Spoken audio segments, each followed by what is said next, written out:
There are so many things going on, good or bad or both, when there are so many things calling for our attention and pulling our heartstrings in different directions. Grace, the grace we get from Jesus is the thing that comes in and lets us off the hook and says, it's okay.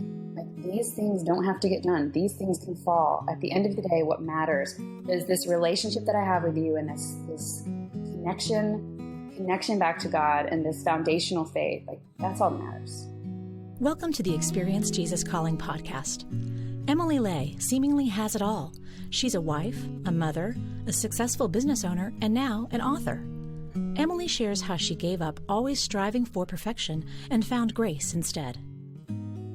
My name is Emily Lay, and I am a wife and a mom to 3 kids. I have 18-month-old twins and a 5.5-year-old new kindergartner, Brady.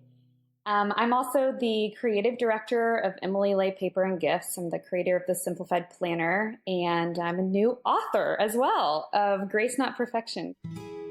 I was born and raised in Pensacola, Florida. It is a beach town in the panhandle of Florida and holds a big piece of my heart. I love that city so much, and I love going back to visit and see our families. I actually grew up outside of the city, north of the city, and went to a high school where we had cows and farms and fields all around us, and it was really great. It was just a really cool experience. My mom was a teacher. My dad has worked at the local power company for many, many years, and I have a little brother. And I had a great childhood. My family's very, very close-knit, and family's just really, really important to all of us. When I was a child, I was really artistic, and, looking back, it's funny to kind of see where I am now and what I'm doing, but I loved art, and I loved writing. I used to write stories, and I would make bookmarks and have my family buy the bookmarks. I would peddle my bookmarks around to each person in my family and have them pay me for them. So I guess it's not that big of a surprise that I'm selling planners now. But I think my whole family gets a big kick out of that story when we remember it. I ended up going to the college there, University of West Florida, and got a degree in English writing and a master's degree in public administration. My husband Brian and I met when I was 16 and he was 19. And we actually both worked at the same restaurant. And it was my very first job. I was a hostess and he waited tables. And I just thought he hung the moon. Brian's awesome. We're very, very different. And I think that's what's really cool about the two of us is that we're just very, very different people. And so it's very exciting. Our values are the same and all of that, but he enjoys different things than I do, and his personality is different than mine, so it keeps things exciting, and it's been 8 years now that we've been married. Brian and I got married in 2008, and we had our first child in 2011 after struggling with infertility for a bit. Working in corporate America, I was climbing the corporate ladder, and I had a master's degree, and I was checking off all the boxes and wearing the skirt suits and doing all the things. And I just found myself feeling really empty and feeling like, how am I going to be a mom? Which is all I really wanted to be eventually. How am I going to do that and do this? And how am I going to mesh them together? And I realized in that role that I was in particular, that I wasn't going to be able to put them together, and that I wasn't going to be able to find a job necessarily that would fit the bill and would give me the flexibility I wanted to be a good mom. And in my head, good mom for me meant that I didn't work the 80 hours a week I was working at the time. I decided to just start my own little company. And I had friends who were photographers and who were starting their own companies on the sides, and Etsy was new, and this entire idea of you can create your dream job was a new thing. And so I just stayed up very late every night, and I worked really hard, and I Googled all the questions, and I decided to start a stationery company.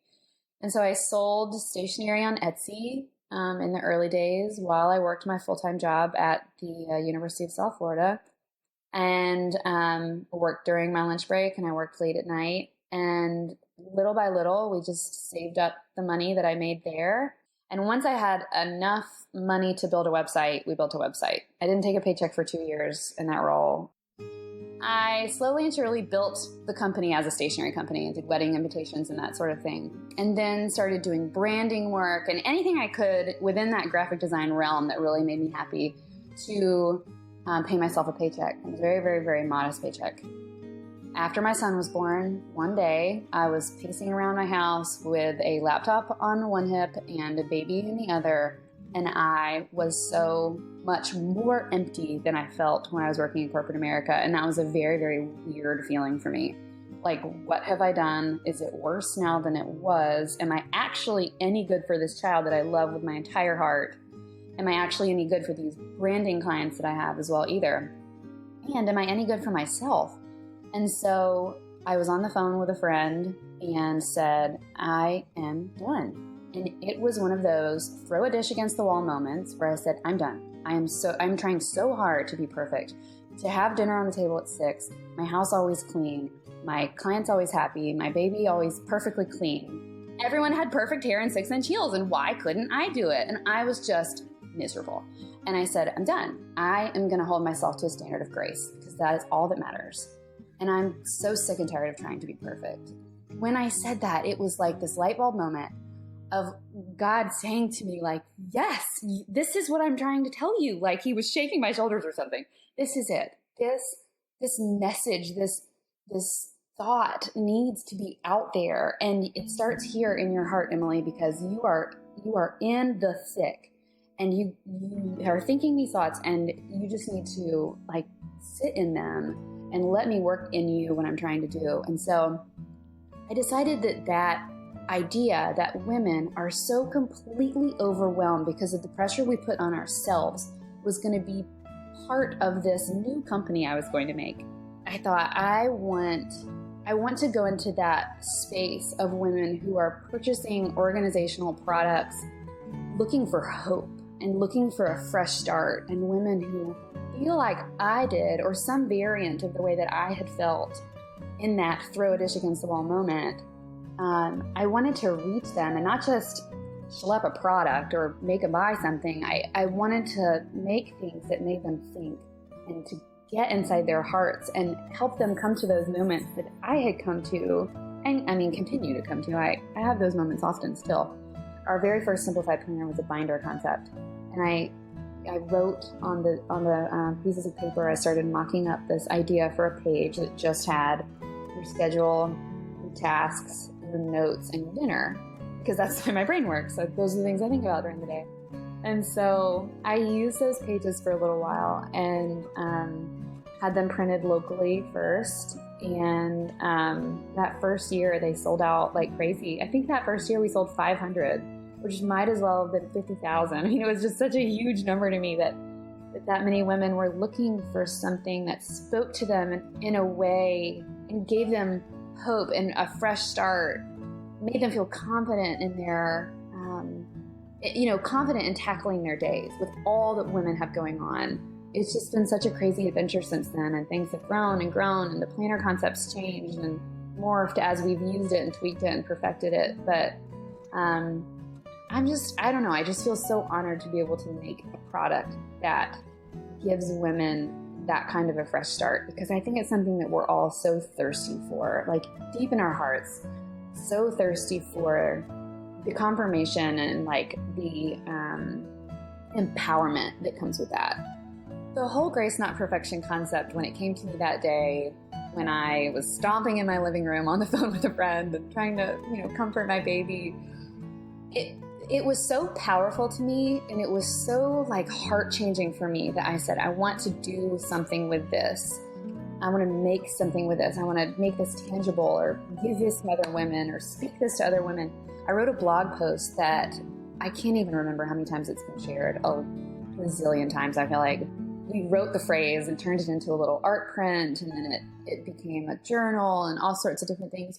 The whole concept of the book has evolved so easily because it's such a big concept, and it's something that I think women are so thirsty for right now. We all have ourselves on the hook in such a big way that writing this message of saying, it's cool. Like, you don't have to have it all together. And by the way, I'm totally speaking to myself on every page of this book.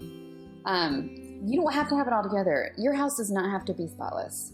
Your kids can have oatmeal on their face, and it's okay. The whole concept has just evolved in such a cool way. It's been such an adventure to write the book.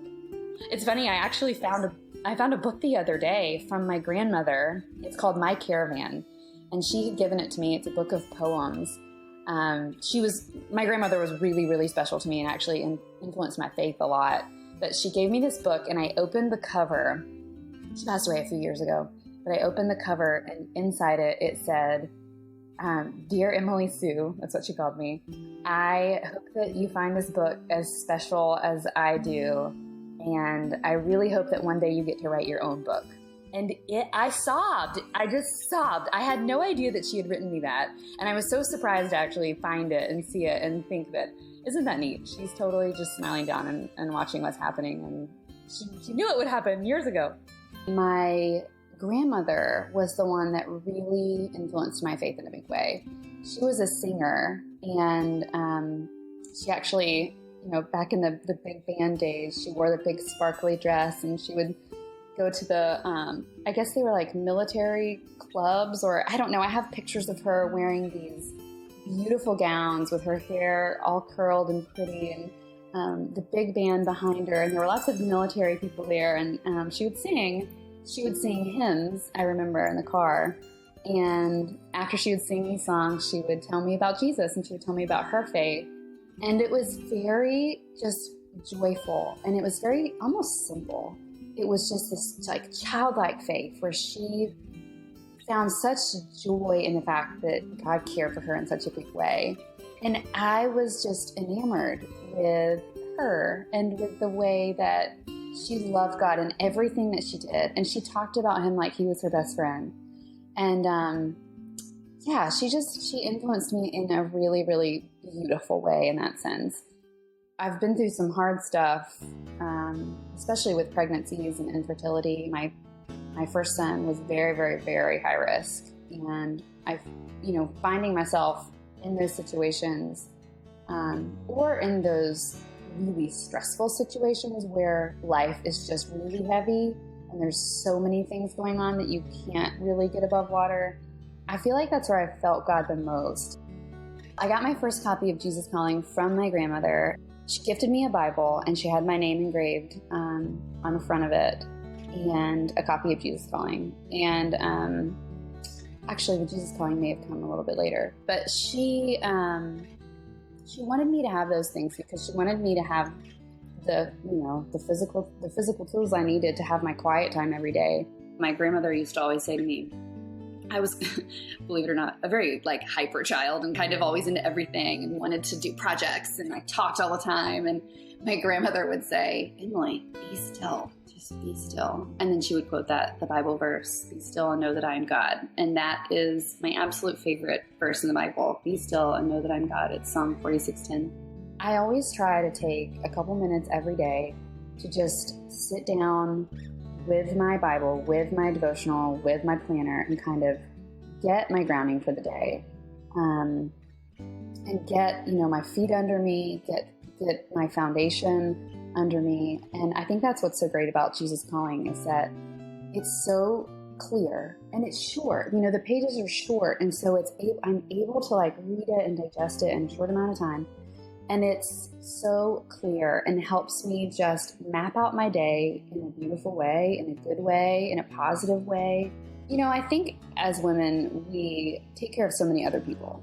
We take care of our families, our kids, our parents, our friends, and we don't often take care of ourselves. And, I always think about myself as having a well that I need to fill up.